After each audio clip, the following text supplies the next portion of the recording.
First question, is asking for God's forgiveness through the Prophet Muhammed sallallahu alaihi wasallam shirk, or is it just haram? No, of course, asking forgiveness or asking anything through the Prophet Muhammad sallallahu alaihi wasallam or Isa or any other prophet is shirk.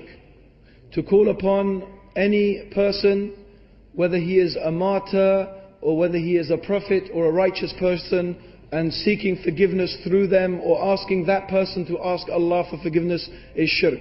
If the person is thinking about the hadith where the blind man came to the Prophet sallallahu alaihi wasallam and he asked the Prophet sallallahu alaihi wasallam that to ask Allah to give me a dua that I can make, and then most people who use this evidence, they try and use this as an evidence to say that you can use the Prophet sallallahu alaihi wasallam as a means of wasila to Allah subhanahu wa ta'ala.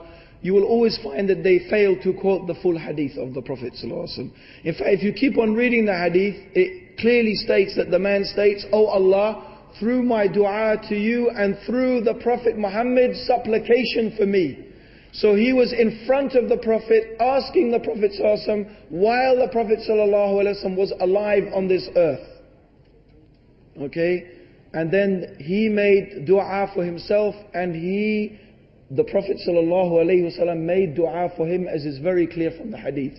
So sometimes this hadith is used in order to try and twist it to say, look, this man sought forgiveness through the Prophet sallallahu alaihi wasallam, but that is actually not what can be understood from that hadith if it is read correctly.